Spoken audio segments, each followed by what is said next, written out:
Habit Help mais uma vez, eu sou o Matheus Maia. Nosso encontro semanal, como é que tá, Renan? Tudo bem, agora lesionado. Você cada hora aparece com um problema, rapaz, a gripe me pegou também, eu tô bem desanimado, moço. Vem passar gripe pra mim. Não é Covid, pode ficar sossegado que Covid já era, Tá graças certo, a Deus. Graças a Deus. Mas como é que tá as coisas? Tudo bem, graças a Deus. Mas sempre passar gripe já temos hoje, já vamos apresentar nosso convidado, né? Dr. Betito. Graças a Deus tem um médico aqui que ajuda a gente. Agradeço o convite de vocês aí, pessoal, espero poder ajudar aí com alguma coisa. Top demais, doutor. Fala um pouco do seu trabalho, da sua formação. Faz quanto tempo que o senhor é formado? Parece ser mais novo que a gente. Tá falando do senhor aí, eu não acostumei com isso ainda. Eu chamo todo mundo de senhor também, é meu dia a dia, mas eu não acostumei, vai demorar. Mas é o seguinte, bom, eu sou de São Paulo, apesar da minha família ser aqui da cidade, né, de São João e da Prata, mas eu fiz faculdade em Londrina, na Universidade Estadual de Londrina. Depois voltei para São Paulo, fiz mais 2 anos de residência em clínica médica no Hospital do Servidor Municipal e mais 2 anos de geriatria no mesmo hospital. E agora, nos últimos 5 anos, eu acabei uma pós-graduação em psiquiatria. Então, já faz aí 20 anos que eu estou formado, 25 anos de formado. Inclusive, eu tenho encontro de turma em outubro desse ano. Ai, que legal. Então já tem algum know-how, algumas histórias aí para quem sabe falar sobre. E o senhor atende por plano? O senhor tem uma clínica? Atualmente eu estou atendendo ali no edifício Telos, em frente ao IDR. Né? Mudei para lá agora em fevereiro. Eu atendo ainda o plano Mais Saúde, né? Já atendi a Unimed, hoje não atendo mais. Mas essa é uma questão complicada. Já que você tocou nesse ponto, a consulta de geriatria é uma consulta lenta, demorada pela própria característica do nosso paciente, né, o perfil do paciente. E hoje em dia, assim, você não tem como fazer uma consulta rápida, você tem que ser uma coisa diferente, tem muita coisa para avaliar numa consulta, é uma coisa muito diferente. Então, cada vez mais fica difícil trabalhar com planos, né? Que o plano, ele infelizmente, para quem está recebendo... O plano é uma situação bem complicada. É caro para quem paga e paga muito pouco para quem recebe. Isso, posso falar da parte médica, mas para outros colegas aí de outras áreas, fisioterapia, psicologia, nutrição, está muito mais difícil. Infelizmente. Sem contar que a galera também está aqui, principalmente aqui em São João, a gente escuta bastante que não está compensando muito o plano, né? Pelo modo de atendimento e tudo mais, mas essa é uma outra questão. Doutor, o que seria a geriatria? Dá uma explanada nisso. A geriatria é a especialidade que cuida do envelhecimento, né, do processo de envelhecimento. Como vocês já tiveram os convidados aqui, né, cardiologistas, urologistas, nefrologistas, a geriatria é uma especialidade que cuida do envelhecimento. E é curiosa a pergunta mesmo, porque ela é uma especialidade muito nova. Perto dessas outras, ela é muito nova. Para vocês terem uma ideia, eu não me lembro agora, recentemente faz tempo que eu não vejo, mas você tem assim 14 mil especialistas em ortopedia, por exemplo, no Brasil, 15 mil em urologia, assim, números expressivos. Quando você vai ver geriatras, é coisa de 3 mil. É bem menos. Ela é muito mais nova e os geriatras com título de especialista tem menos ainda, né? Então, é um recado, inclusive, que eu gostaria de passar para o público. Quando for procurar um profissional, procure no caso, um médico que tenha o título de especialista na área. Porque hoje em dia, tem colegas assim, que fazem cursos que não são o que deveriam ser e colocam assim, placas de que são daquela área, né? Isso aí é antiético. Então, não é minha opinião, está no Código de Ética Médica. Né? Passivo de denúncia e pode ter que tirar depois, né? Pai, é que minha cabeça é meio zoada, fala em geriatria, eu já imagino fralda, esses rolaiados, sabe? Minha cabeça é meio zoada. Tem que tomar cuidado. Né? Não deixa de ser verdade, de certa forma. Né? Eu vim no Congresso Brasileiro agora, recentemente, eu estava com um colega e ele até comentou, falou, está parecendo um congresso de pediatria, porque tem muito stand de fralda, muito stand de leite, no caso os Nutren Sênior, os vários produtos aí, né? Hiperproteicos ou não e tal. E tinha pouco de remédio até. Então, assim, tem isso. Mas tem que tomar cuidado com o preconceito com a idade, né? o chamado etarismo, que está muito em voga hoje em dia. Aí. A gente tem preconceito com tudo, né? Com um milhão de coisas. E, inclusive, tem muito preconceito com a idade. Esse preconceito com a idade é uma coisa que atrapalha muito, inclusive, as próprias pessoas. Por exemplo, os idosos.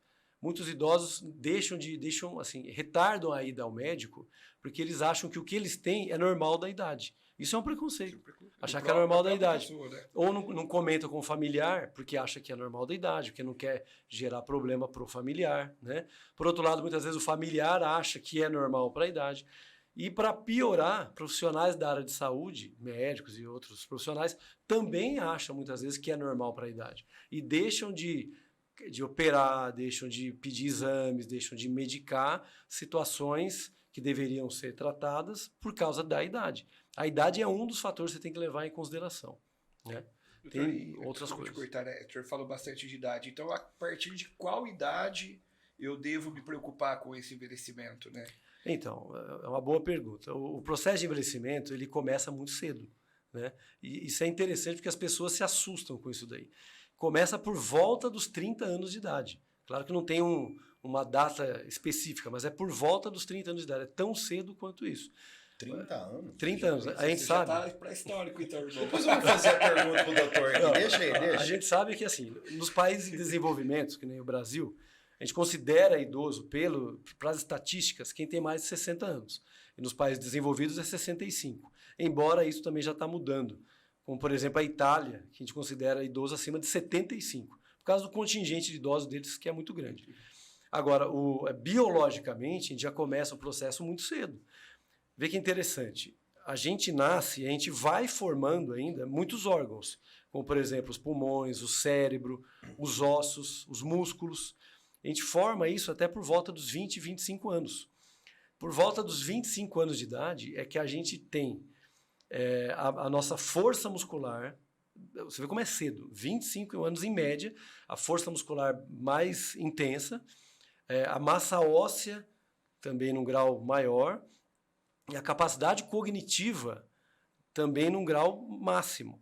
E aí a gente tem um certo platô que dura até 30, 35 anos, e aí começa o processo de envelhecimento. Vocês veem que tem pessoas de 30, 35 que já têm cabelo branco. Não é o meu caso. Né?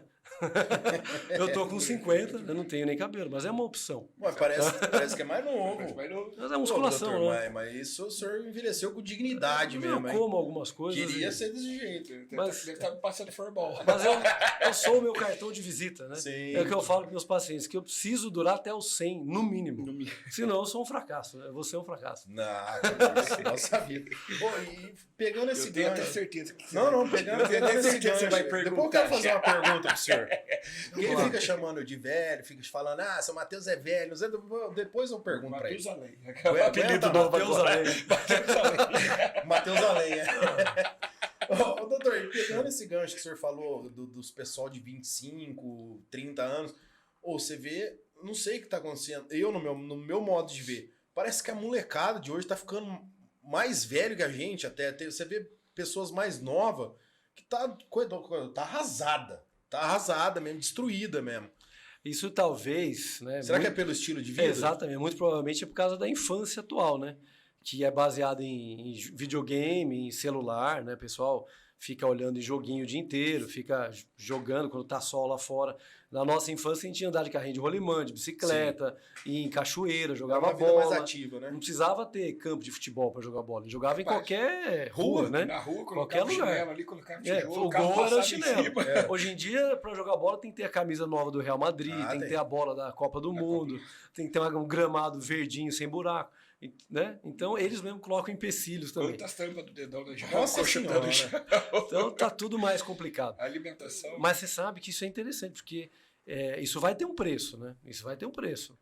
Então, é uma contramão, né? Porque no nível hoje em dia que a gente já está, de entendimento da importância da atividade física para a vida das pessoas, né? Da importância de uma alimentação boa para a vida das pessoas. É uma contramão a pessoa ficar em casa sedentária, jogando coisas, comendo errado, muitas vezes. Então, até hoje tem gente que toma refrigerante no café da manhã. Né? Como é que em 2023 ainda existe isso? Pessoa que fuma ainda. Recentemente, assim, né? faço a parte toda de consultoria online, né, dos meus alunos.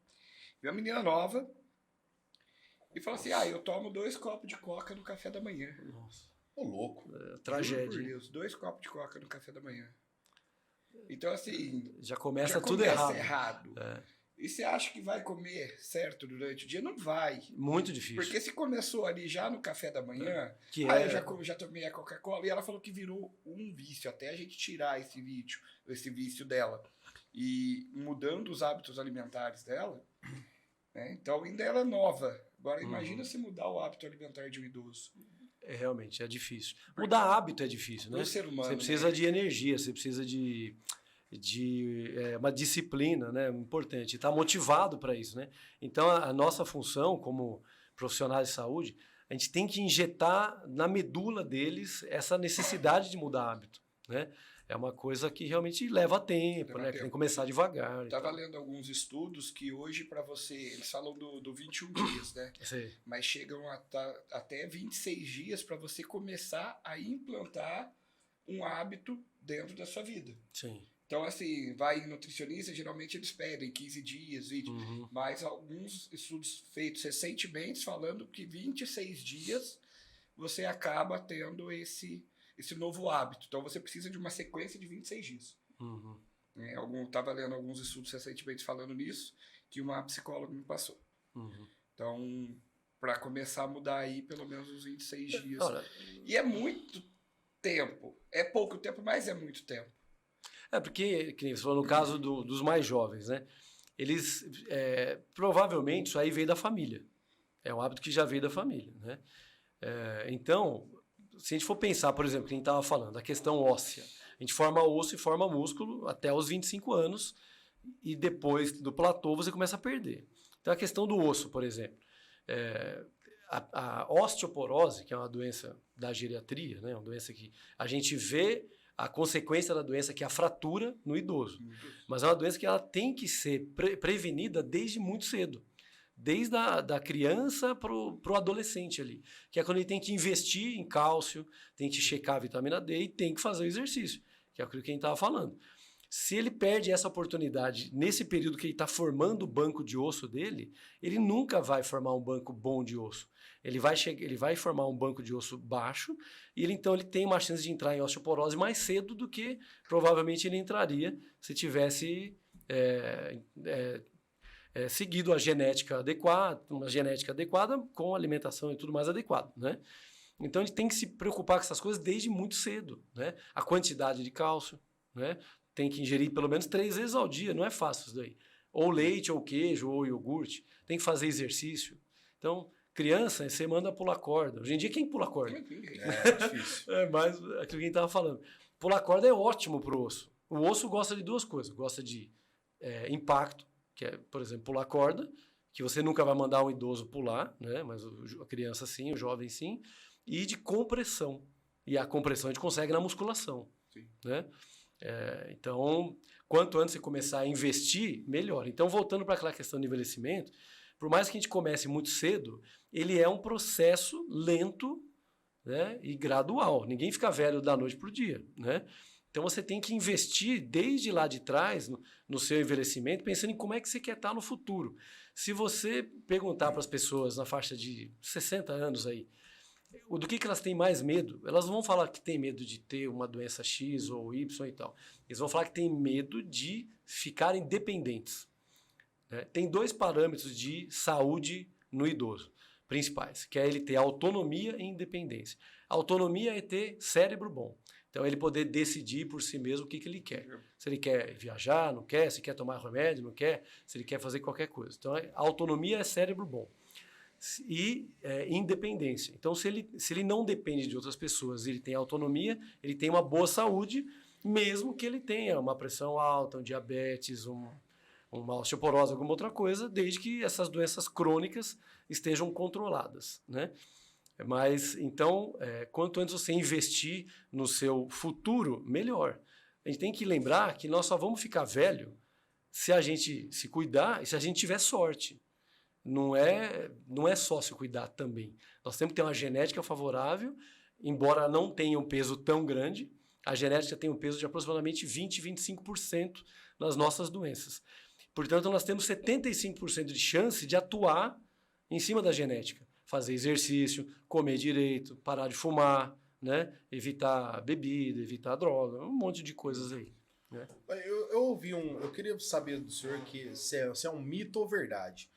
Eu vi num vídeo isso daí, que o cara ele fala que para você pensar na idade assim, lá para frente, como a gente está falando no futuro, se você tem que fortalecer a musculatura, principalmente das pernas, que parece que quando você fica mais idoso, pega uma certa idade, primeiro acontece a maioria dos problemas nas pernas. Isso é verdade ou é mito? Para perder massa muscular, a gente perde no corpo inteiro, mas a gente perde mais nas pernas e mais na coxa, né? Mais no quadríceps. Que são as fibras tipo 2, fibras de contração rápida, né? Que é aquela fibra que você precisa para levantar da cadeira, para subir um lance de escada. Né? Então, assim, pra vocês terem uma ideia como esse processo é rápido, então, voltando mais um pouquinho de novo lá, a gente tem aquele platô do envelhecido, a gente começa a envelhecer, tem um certo platô, então ali por volta dos 40, por volta dos 40 anos a gente já começa a perder massa muscular.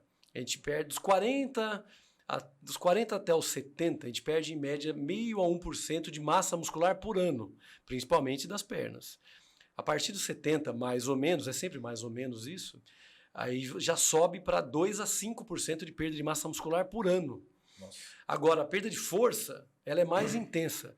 A partir dos 50 anos, a gente já perde de 2 a 5% de força muscular e perde muito de perna. Essa questão é chamada sarcopenia. Do mesmo jeito que tem a osteopenia, que é um passo antes da osteoporose, né? Nós temos a sarcopenia, que é a perda de força e de massa muscular. E a questão da força é uma coisa interessante, porque ninguém se preocupa com isso até perder. Né? Você não pensa em cuidar do seu músculo até perder. A maioria das pessoas vão para a academia, por exemplo, por quê? Para questão estética. Assim, disparado é questão estética, querer emagrecer ou querer sentir bem com o seu corpo, que também não tem nada de errado com isso. Agora, a gente tem que passar a ver a musculação como uma necessidade. Eu peço para 100% dos meus pacientes fazer musculação. A musculação é melhor do que todos os outros exercícios, disparado para a questão óssea e muscular. É incomparável. Se você mandar um paciente de 75, 80 anos fazer uma caminhada e ele não está preparado para aquilo, ele vai ter um aumento muito grande, por exemplo, de frequência cardíaca, de pressão arterial, de frequência respiratória, e ele vai ficar extremamente desconfortável. Porque ele já perdeu massa muscular, se ele não fez nada até ali, então ele vai ter que usar muita fibra muscular para fazer um esforço pequeno. Né? Agora, se ele tiver... Então, eu mando ele fazer primeiro musculação para ele melhorar a massa muscular, para depois ele começar a fazer o exercício aeróbico. Ele vai sentir muito menos conforto, porque ele vai usar menos fibra muscular. Isso estimula menos ergoreceptores e tal, e sobrecarrega menos o coração. Tanto é, hoje em dia, que as pessoas operam o coração, já começam a fazer exercício com peso no próprio hospital. Né? Essa parte, a musculação, ela é interessante, porque... a gente vem de um histórico assim, que ela também tem muito preconceito. Né? Lá pelos anos 70, né, os mais idosos sabem muito bem disso aí, lá pelos anos 70 foi a época do Cooper. O Dr. Gary Cooper veio com trabalhos dizendo que a corrida, né, corrida de meia hora e tal, ela ajudava a diminuir muito os fatores de risco cardiovasculares. Então, infarto, derrame, etc. Isso era verdade, não era mentira. Só que ficou uma impressão que os exercícios resistidos, o exercício resistido, que é a musculação, ela não teria benefícios. E durante muito tempo, somente os exercícios aeróbicos foram valorizados. A corrida, a bicicleta, a esteira, etc. E, recentemente, nos anos 90 para frente, a musculação... Isso aqui? Já cortamos, né? Nosso convidado. Lembra que eu tinha um recadinho na... Conseguimos o nosso patrocinador oficial. Aí é bonito. O diretor pediu pra gente passar ela aqui pra frente. Desculpa te cortar. Não, que é isso. Vindo da prata tá ótimo. Ele é mal educado mesmo, doutor. Eu falei, meu pai é da prata, eu sou 50% pratense, Então, 50% nosso São Joanense. patrocinador oficial. Queria Aqui, mandar ó. um abraço pro pessoal da Águas Prata por estar abrindo. A melhor água do Esse- mundo. Melhor água do mundo. Top demais, Água Prata. Obrigado por confiar no nosso trabalho. Uma parceria de sucesso. E agora tem esses drinks aí fantásticos Uma delícia, hein? É. que vale a pena experimentar, né? Não, bom demais. Doutor, volta no teu raciocínio. Inclusive por a água favor. tônica é bom pra cãibra, viu? Tô Olha vendo lá, a tá tônica pessoal? ali. ó. Olha, Ah, é? então, doutor, então olha pra essa câmera aqui, dá esse recado aí pro pessoal Você de novo, que tem por favor. câimbras e que não conseguiu resolvê-las ainda com magnésio, com banana e etc., experimente a água tônica Águas da Prata. Não, Aí, água olha. tônica prata. Isso. Então, é Vai outra acabar. Melhor propaganda. É, pronto, nosso garoto propaganda aqui, ué. Ô, diretor, contrata o Dr. Betito aqui pra... Ela só não faz nascer cabelo ainda. Mas não dá pra ter tudo nessa vida. Né? Mas dá pra Não dá prevenir a queda, É muita doutor? testosterona. Dá pra prevenir a queda? Não, também não dá. É, infelizmente... A genética. Esse é o peso do 25%, É o da genética. 25%. ó. Tem coisa que não tem jeito. Ô, doutor, então, voltando ao raciocínio, a musculação é de extrema importância para o envelhecimento, então. Muito importante, né? Então, a gente estava falando que dos anos 90, 2000 para frente, aí começou a ganhar muito corpo o estudo da musculação. E a musculação, então, hoje ela tem um monte de indicações. Ela tem uma indicação no processo de envelhecimento, primeiro, para melhorar as aptidões gerais. Ela melhora a força, em primeiro lugar, é o que mais melhora com a musculação. Melhora a questão de flexibilidade. Você não precisa necessariamente fazer alongamento.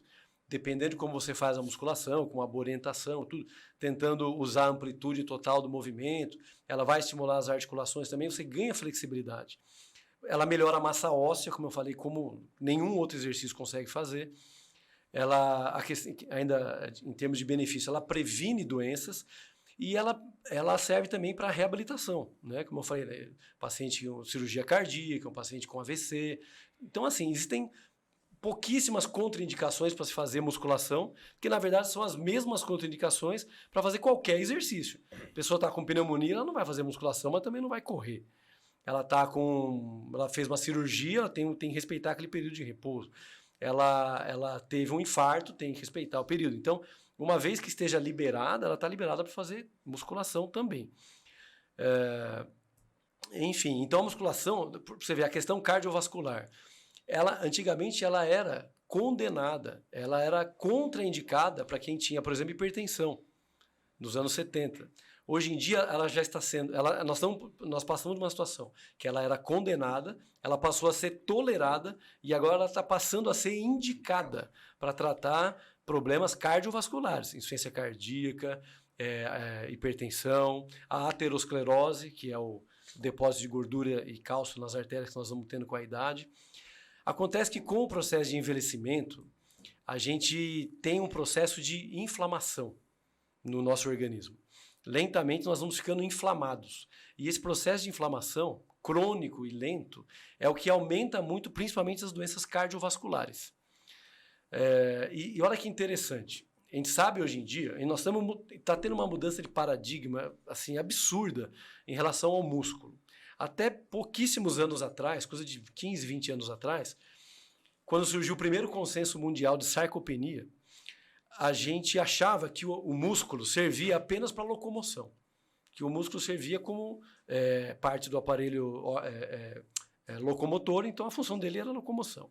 Hoje em dia, o músculo ele é tido como um órgão endócrino, quer dizer, ele produz um monte de substâncias, que nem o pâncreas, que nem o fígado, que nem o próprio cérebro, que nem os rins. Então ele produz substâncias. O músculo em desuso, o músculo de um sedentário, produz substâncias inflamatórias, são as chamadas interleucinas. Então nós temos interleucina 1, interleucina 6, o TNF, que é o fator de necrose tumoral. Tudo isso são substâncias prejudiciais que aumentam mortalidade geral, aumenta a morte por AVC, por infarto, por câncer. Já o músculo em atividade, ele libera as chamadas miocinas. Existem mais de 300 miocinas descritas, né? Por exemplo, a irisina, o BDNF, o VEGF, tem um monte de substância. E essas substâncias têm um efeito protetor, contrário, anti-inflamatório. Então, hoje em dia, a gente tem estudo que prova que musculação diminui câncer, que musculação diminui infarto, musculação diminui AVC. Isso comprovado. Comprovado. O senhor viu Musculação melhora a aptidão física no geral. Né? Desculpa. Um estudo sobre a irisina, falando que também combate o mal de Alzheimer? Saiu recentemente. Saiu agora, eu acho que foi essa semana. Esses dias, eu recebi. No Instagram. Eu recebi também. Bem legal o exercício físico. A irisina é uma substância muito promissora. Muito promissora. 1 hora por dia, foi feito estudo com ratos, né? 5 vezes por semana. Então, 5 horas por semana não é nada do não dia é nada, da gente. Não é nada. Se você não tem 1 hora para cuidar da sua saúde, Sim. o boleto vai vir bem mais caro. Você vai ter 10 horas depois para ficar em fila de hospital. Não, verdade? Sem dúvida. Exercício físico e a dieta orientada, sempre pelo profissional de educação física e o nutricionista, sem dúvida alguma é o que a gente tem de melhor para prevenir envelhecimento. É a mãe, né? É a mãe de praticamente todos os esportes, é a mãe. Dá para salvar vidas com a musculação. Hoje eu falo que eu transformo as vidas através da musculação. Sou formado em educação física, mas a minha especialidade é a academia, é a musculação e é o que eu gosto. Sim. É o que eu vivo. Então não adianta nada, igual o doutor falou, né, no começo do programa. Se eu não viver isso, como que eu vou? Não, a gente é o nosso cartão de visita. Né? Então é uma coisa que eu gosto, que eu prezo, e quem eu puder levar para a musculação.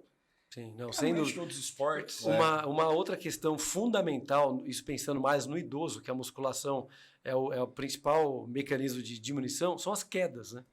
Todo mundo tem em casa parentes de mais idade que caíram. Ou que estão caindo. Minha avó vivia mais no chão que em pé. Então. Nunca vi uma coisa dessa. Você sabe que queda, assim como esquecimento, assim como incontinência urinária, uma série de situações em idosos que a gente acha que são comuns, e a gente acha que o processo de envelhecimento vai levar a isso necessariamente, está errado. Elas, apesar de serem comuns, não são normais. Não eram situações que eram para acontecer. Então, no caso de queda, se você fizer musculação, principalmente, você diminui o risco de queda e diminui o risco da principal complicação, que é a fratura. Principalmente a fratura de fêmur. Né? E mesmo que você tenha um desequilíbrio, você tem algum motivo para ter um desequilíbrio, se você tiver uma força de perna boa, você vai ter potência muscular para dar o sobrepasso e diminuir a chance de você cair. Né?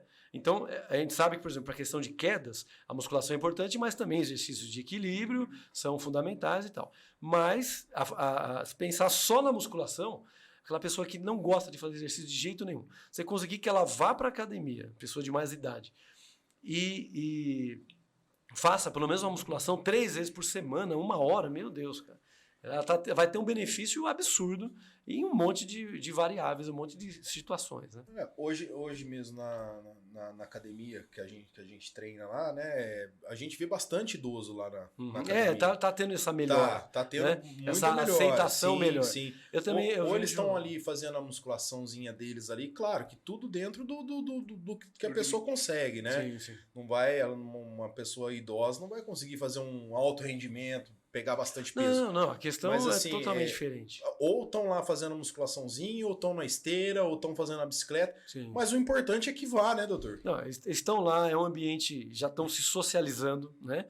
É um ambiente que tem contato com mais gente, está fora de casa, conhece gente, arruma namorado, namorada, né? Que pode acontecer. Com certeza. Agora, a questão do objetivo para o idoso, isso aí, é totalmente diferente. O foco é saúde, é melhora de aptidões, né? Promoção de saúde e também tratar a doença. A musculação é coadjuvante de doença. Você consegue, com a musculação e com uma atividade física regrada, no geral, diminuir o uso de remédios. Isso aí está muito provado, né? Uma coisa que, assim, na geriatria a gente pega muito, toda consulta eu faço revisão de remédio de tudo que o paciente está tomando. Eu peço para trazer a sacola, né? Traz a sacola, joga lá, a gente separa e vê tudo aquilo lá. E tira, faz a desprescrição de tudo que dá para fazer. Então, e você orienta, olha, com exercício, com a dieta, vamos comparar para ver como é que vai ficar, esse diabetes que está começando, essa pressão que está começando, quem sabe, né? Ou está tomando 3 remédios para a pressão, está tomando 2 para o diabetes, eu tenho certeza. Você faz um pacto com o paciente, né? Se o senhor começar a fazer um exercício 3 vezes por semana, vai para nutricionista, ouve a orientação do ou da nutricionista direitinho, faz esse acompanhamento. Eu vou pedir o exame para daqui 3 meses e nós vamos ver como é que vai estar. Eu tenho certeza que vai dar para diminuir a medicação. E isso sem apelar, sem ficar fazendo exames mirabolantes, que hoje em dia é uma outra febre da medicina que tem isso aí, ficar fazendo exames absurdos, mirabolantes, gastando um dinheirão com isso aí, fazendo feijão com arroz bem feito. Cara, você consegue, sabe, melhorar demais a qualidade de vida das pessoas. E não é só isso, né, Gê? O Gê, o profissional da área aqui, ele pode falar até com mais firmeza que eu. A pessoa, além dela tá fazendo um benefício para ela mesma, né? Vamos supor, a gente vai já entrar nesse assunto da importância da dieta também, né? Uhum. A pessoa faz uma dietinha, ela tá indo, tá fazendo os exercícios dela, uma hora por dia, ela perde lá, põe uma meta, quero perder 5 quilos. Pô, uhum. Ela ali o primeiro mês ela perde 1, no segundo 2, a pessoa não para mais. Isso daí sim. Faz um bem pra autoestima dela. É uma gente. Você já teve alunos assim, não teve? Sim, eu acho que o aluno de mais idade, que não chama de idoso, né? Porque ele até ficava bravo, né? Quando alguém vai. Ele tem 68 anos, fez 69, né? E ele não se sentia idoso. Não, não sou velho, não sou idoso. E brigava, que alguém chamava. E faz um bem pra ele. Olha, ele chegava cá e falava assim, pra ir da casa dele na chácara, deve dar uns 5, 6 quilômetros. Ele ia, tem dia que ele ia a pé. Não, melhora muito. E é o costume dele de acordar 3 horas da manhã e ir pra chácara. E aí eu falava pra ele, como é que tá o sono? Aí começou a treinar comigo. Tô acordando várias vezes da noite. Começamos a fazer progressão de carga, isometria, melhorou a consciência corporal dele, né? Tudo através da musculação. Né? Aí conseguiu, cuidou, eu perguntava sempre, cuidou dos passarinhos? Sentiu dor na perna? E fica agachado. Não senti. Senti por causa do treino. Por que o idoso não vai fazer uma progressão de carga? Por que não vai fazer uma isometria? Dependendo do caso, até uma pliometria, né? Claro, com uma limitação. Salto, é claro, né? Que ele não vai fazer 10 saltinhos, mas faz 1, descansa. 1, 2, descansa. Então aí você vai entender o que o seu aluno precisa. Eu, no caso, eu gosto dessa proximidade com os meus alunos, até mesmo de consultoria.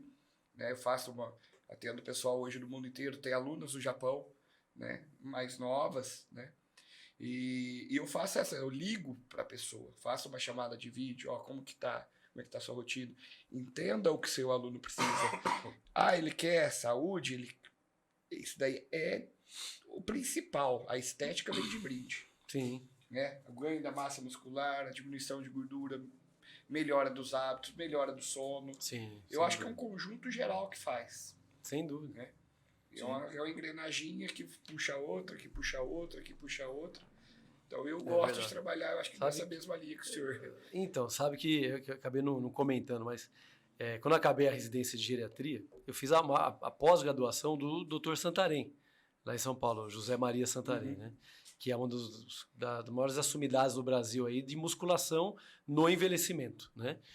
E então, assim, eu já gostava, já praticava, mas não tenho uma genética tão propícia para ganho de massa muscular, mas eu fiquei fã da musculação. Mas tem umas paradinhas que resolve o problema, doutor.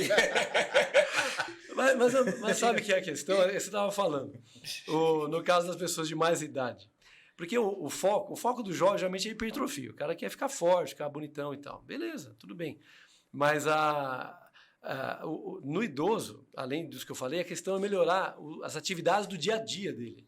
Ele tem que ficar apto a levantar da cadeira, a subir escada, a cuidar da casa, dos afazeres domésticos, atravessar a rua rápido, caminhar na rua, né, viajar, pegar o neto no colo, coisas do dia a dia. Tem aquela que independência parecem banais, né, mas são um grande divisor de águas. Se você não consegue fazer isso, a sua vida não vai ter uma qualidade boa, né? Então, você, quando começa a fazer exercício, você vai, é o que você falou, consciência corporal, recrutamento de fibra muscular, né? Ele vai usar as fibras musculares que estão lá, só que estão em desuso. Então, ele vai primeiro acordar aquelas fibras, começar a reativar elas vão começar lentamente, depois, secundariamente, talvez até fazer uma hipertrofia, né? Hiperplasia é mais questionável, né? Mas a hipertrofia, também que rola, né? síntese proteica. E aí vem a questão da dieta, né? Tendo isso e a dieta adequada. Aí a questão da dieta, que eu acho que é uma coisa muito importante com o envelhecimento, são, primeiro, dietas da moda, tem que tomar muito cuidado com isso, né? Principalmente dieta de internet. Dieta de internet, tem que fugir dessas coisas, né? O povo é louco, cara. Tem de tudo nesse mundo. A dieta do milkshake. A dieta do chá milagroso. Agora, cara, tem de tudo. A minha esposa, cara, olha as ideias dela. Agora ela tá tomando um negócio que bate lá, um monte de coisa. Falou que é a coisa mais horrorosa do mundo, que ela vai perder gordura. Cria vergonha na tua cara. Vai apanhar. Para de comer um pouco, vai na academia. Tem que fazer exercício. Não é verdade? Se não fizer... Eu já falei isso pra ela, mas... Você tem que gastar mais do que você consome. E isso sob orientação. Não tem segredo nenhum. Não tem outro jeito de perder peso se não for assim. Né? É que hoje em dia tem remédio, né? Que tudo bem, tem o lado bom, mas, né? Tem o lado bom, mas está sendo usado assim de forma absurdamente, assim, tá sendo cada vez mais difundido o remédio para perder peso, porque as pessoas querem resultado rápido, né? Só como que isso tem uma consequência isso depois. Pode ter consequências graves, vem né? Fácil, vem não fácil. Só, é que nem eu falei, assim, no começo eu comentei com ele que eu já tomei remédio para emagrecer, perdi 10 quilos. Parei, ganhei 13. Sim. O rebote é brabo. O rebote é brabo. Ficou parecendo o quê mesmo? Volta. Fiquei parecendo, a minha barriga ficou parecendo que tinha 8 cachorrinhos dentro delas. Ela ficou grande, moça. O diretor tá pagando a pensão certinha os cachorrinhos? Vai te catar. Diretor que se lasque. Desculpa, doutor. Não, que é isso. Eu entendo. Já vi muito isso. Tem uma dúvida aqui. A gerontologia e a geriatria. Qual que é a diferença das duas? Parece um trava-língua, né? A questão é que a geriatria é uma especialidade médica e a gerontologia é uma especialidade de outros profissionais, inclusive médico. Os dois cuidam do envelhecimento, mas a geriatria é mais voltada para o médico, para a medicina. Então você vai mexer mais com doenças, com remédios, né? Com tudo que a gente usa. Mas a gerontologia, quem faz gerontologia pode ser médico, pode ser educador físico, pode ser nutricionista, psicólogo, fonoaudiólogo, terapeuta ocupacional. As outras áreas ali... A geriatria, ela é uma área que a gente fala que a gente, desde a formação, você aprende a trabalhar em equipe, porque é muita coisa. O idoso é muito complexo, né? É extremamente complexo. Então, você tem um paciente internado no hospital... Uma coisa, por exemplo, interessante. Um paciente com uma perda de massa muscular muito grande, que é a questão, por exemplo, da fragilidade. Hoje em dia a gente fala, existe uma síndrome que é a síndrome de fragilidade, que acontece quanto maior a idade do indivíduo, maior o risco que ele tem de ter. Ela não é uma doença, ela é um estado que a pessoa pode chegar por uma perda de massa muscular muito grande, associada com alteração de hormônios, então diminuição de hormônios anabólicos, GH, IGF-1, testosterona, estrógeno, aumento de cortisol, e também por alterações imunológicas, que são aquele aumento de interleucinas que eu falei. Então, quer dizer, não é uma doença, mas a pessoa chega naquilo, principalmente depois dos 80 anos por aí, e, quer dizer, ela perdeu, e tem a sarcopenia junto, então ela perdeu massa muscular, perdeu do corpo inteiro. E, inclusive, ela começa a engasgar por causa disso. É muito comum o idoso engasgar. Isso é perigosíssimo. Isso aí quer dizer que está perdendo massa muscular na orofaringe. Então, você precisa de uma fonoaudióloga para orientar, para avaliar ele, para fazer exercício para orofaringe, para a língua, para ele conseguir engolir direito. E precisa de um nutricionista para orientar uma consistência adequada de dieta. Porque se ele comer torresmo, ele vai engasgar. Se ele comer um bife, gosta disso, ele vai engasgar. Não. Até chora. Não, e é grave, pode ficar muito grave. Fazer pneumonia aspirativa, né? É até bonito ver eles comendo essas coisas, esses torresmo, essas coisas que eles comem, né, cara? Eles comem com uma boca boa, não é igual comer isso aí. Alimentação nossa hoje é o que eu falo, né? O saquinho é muito mais fácil de abrir. Sim, tá. Os alimentos industrializados aí, né?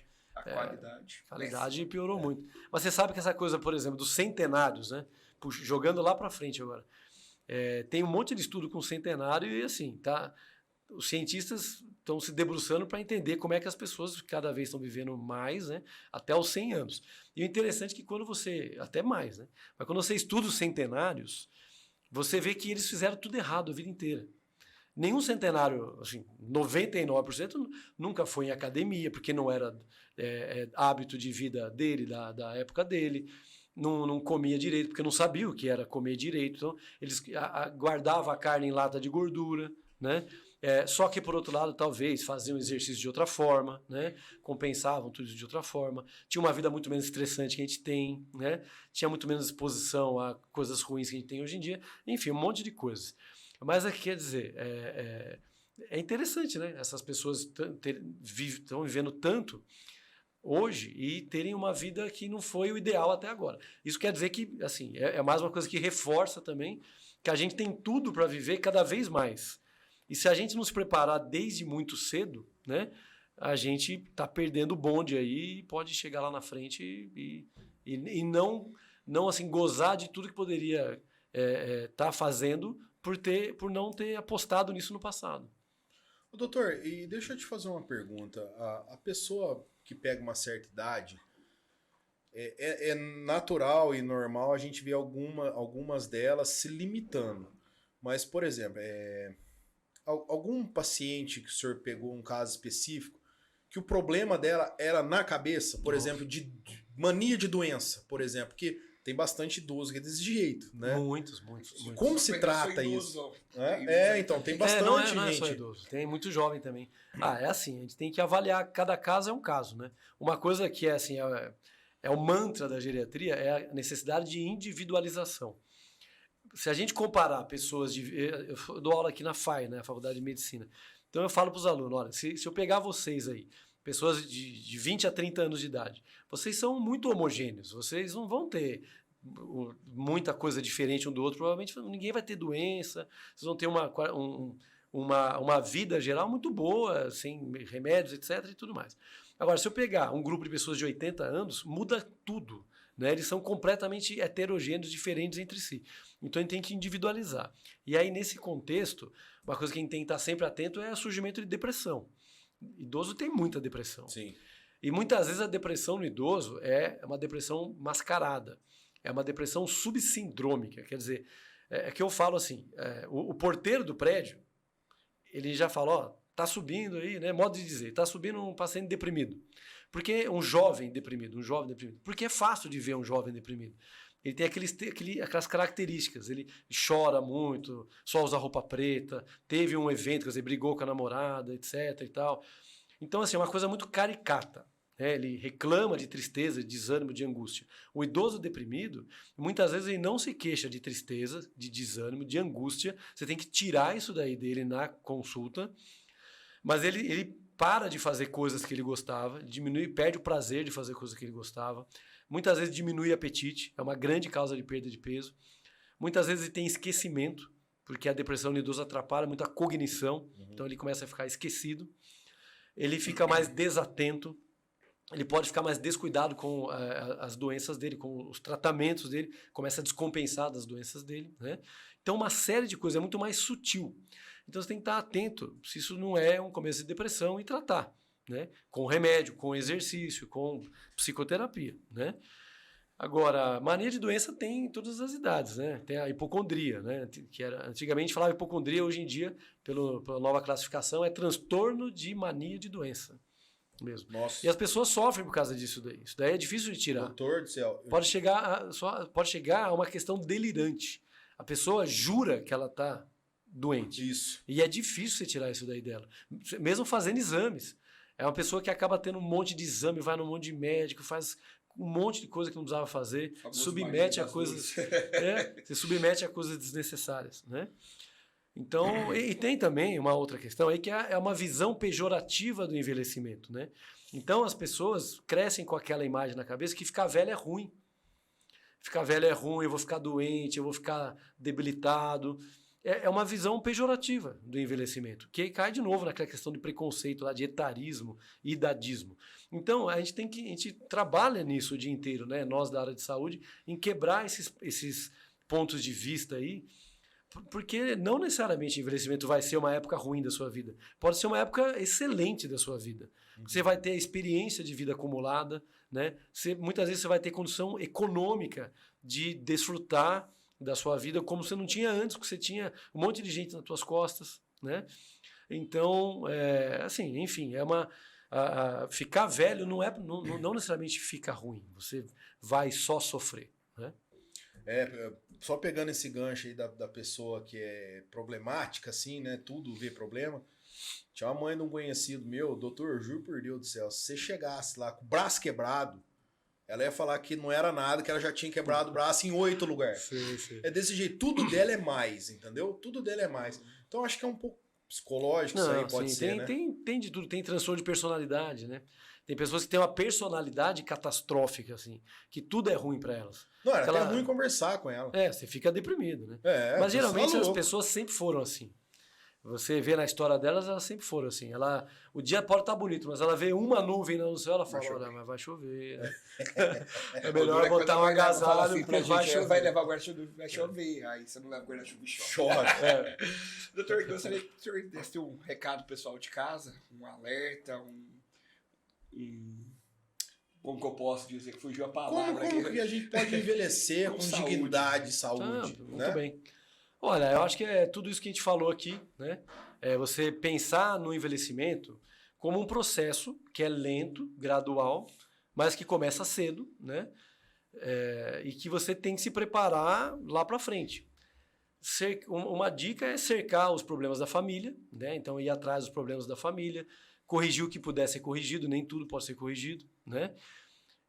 Mas lembrando que assim, a ciência evolui, a medicina evolui, então a gente está cada vez tendo novos conhecimentos, tem remédios novos, tem conhecimentos novos de que determinadas atitudes vão te beneficiar no futuro, né? Tomar vacinas, que é uma coisa extremamente importante, né? Vacina para tudo que você puder tomar, é bom tomar mesmo. Então, e se preparar para isso e ter uma visão mais otimista, né?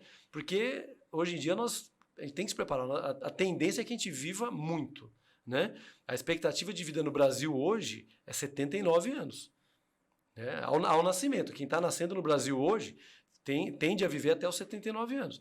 Só que se a pessoa chega nos 60, quem está chegando nos 60 hoje, para homem tem uma expectativa de vida de mais 20, e mulher de mais 24. Então, quer dizer, quanto mais velho a gente fica, mais velho a gente pode ficar, né?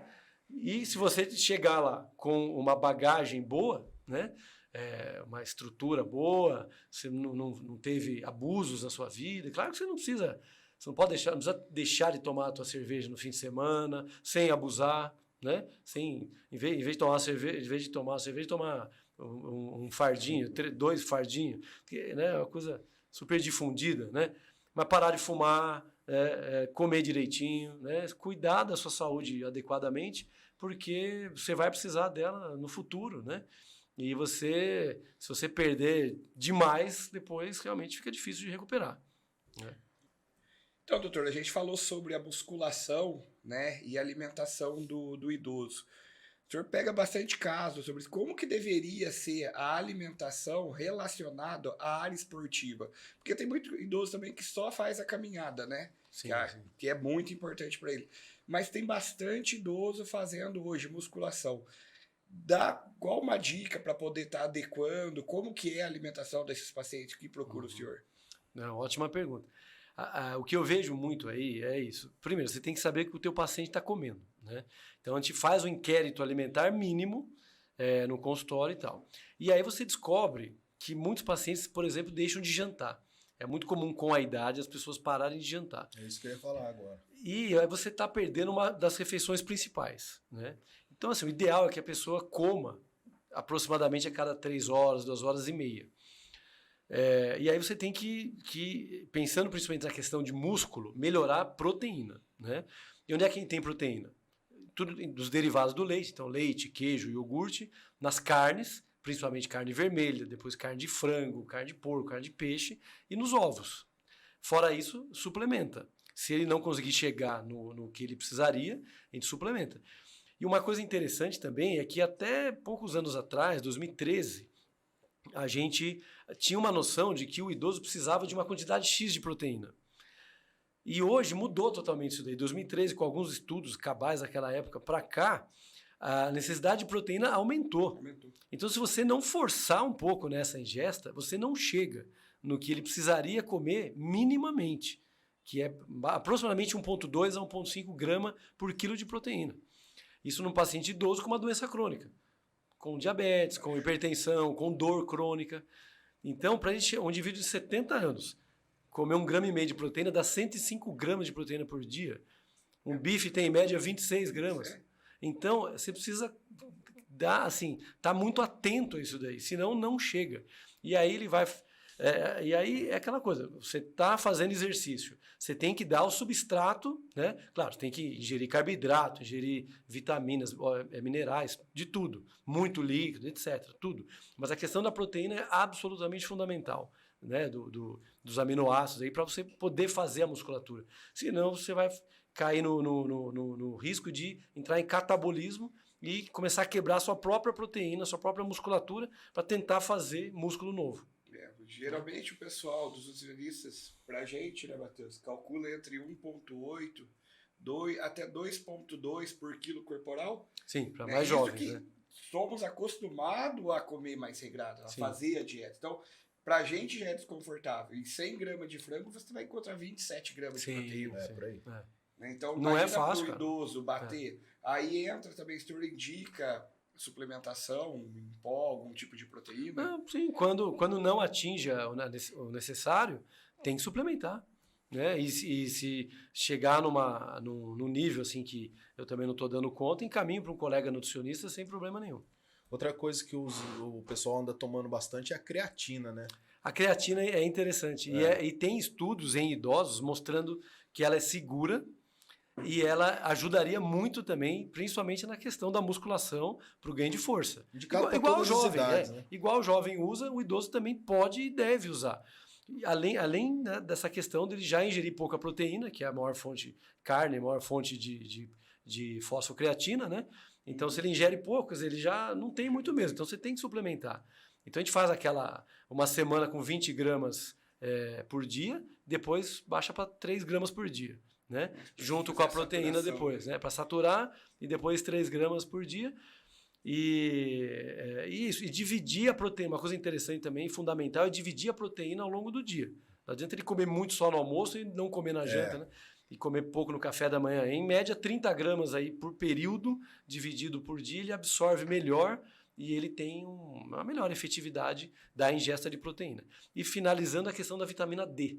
A vitamina D é a vitamina mais importante para músculo e osso, porque pro osso ela absorve o cálcio no intestino e joga para o osso, e para o músculo ela melhora a síntese de proteína. Né? Aquele paciente que tem a vitamina D muito baixa, você começa a repor, ele melhora a força só com a reposição da vitamina D. Isso diminui o risco de queda. Eu fiz o exame de sangue, né, agora, bem recentemente. Na última semana eu precisei fazer uma reposição intramuscular. Então. Fiz a intramuscular e estou repondo 5.000 I por dia. Isso é interessante. Meu é comprimido só, não cheguei nessa... Porque a gente vem a gente achava antigamente... Corta? Não. Pode falar. Desculpa. A gente achava antigamente que o Brasil, por ser um país muito ensolarado, não precisaria... porque a vitamina D vem do sol, né? A gente fabrica ela através do ultravioleta. A gente achava que não precisaria repor. E aí começamos a dosar na população e viu que um monte de gente tem vitamina D baixa. Principalmente idoso, porque aí a pele muda e já não absorve bem, não consegue sintetizar a vitamina D. Né? Então a vitamina D, dentre as reposições, aí é uma daquelas que a gente sempre tem que pensar também em fazer se tiver baixa. E por que o idoso para de comer, doutor, à noite, principalmente? Tem muita coisa envolvida, né? Tem muita coisa, cara. Mas um grande motivo pode ser o metabolismo dele, que é muito baixo, porque ele tem pouco músculo. Né? Então ele chegou numa situação tal que ele perdeu tanta massa muscular que o metabolismo dele é baixo e sente menos fome. Isso faz parte da anorexia do envelhecimento, que é uma situação dramática, é difícil de você tratar isso. Às vezes depressão também gera perda de apetite e tal. Mas tem muito também de costume mesmo, de não comer à noite por ser pesado. Eles têm uma certa digestão mais lenta. Mas aí você pode usar proteína líquida à noite, ou então a proteína mais cozida, que tudo bem, vai perder um pouco ali a carne cozida perde um pouco de proteína, você tem que adequar isso daí. Mas o que eu falo para o paciente é o seguinte, olha, qualquer coisa é melhor do que lanche na hora da noite, na hora da janta. Não troque a sua janta, por exemplo, pelo menos um omelete ali com 2 ovos e uns legumes e tal, ou então o equivalente a um bife que comeu no almoço, junto com ovinho cozido e tal, e um pouquinho de salada. Isso aí é 1000 vezes melhor do que comer um pão com uma fatia de presunto, uma fatia de queijo, né? Tem paciente que toma chá com bolacha à noite. Essa semana eu tive, né? Então, não tem, né? E sabe uma coisa interessante, que isso daí é independente da classe econômica do paciente.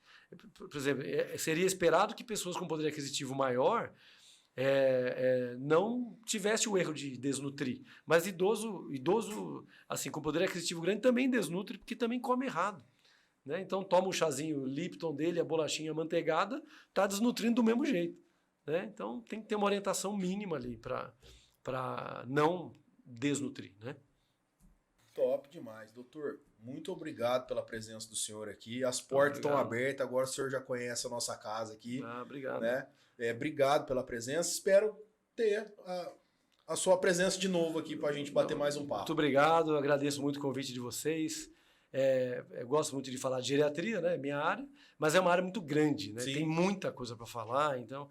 E realmente, então eu agradeço muito, estou à disposição para outros eventos aí, vocês fiquem à vontade. Vamos me convidar. Deixar mais o convite para o senhor voltar, falar mais um pouco sobre a geriatria. Com prazer, se quiser pegar algum tema específico dentro, será um prazer para a gente recebê-lo aqui de novo. Muito obrigado, muito obrigado. Tamo junto, doutor. Obrigado. Maravilha, viu? Obrigado a todos. Um abraço para a Água Prata. Obrigado pela confiança, pelo patrocínio. Obrigado, gente. Se gostou dessa entrevista, senta o dedo no like.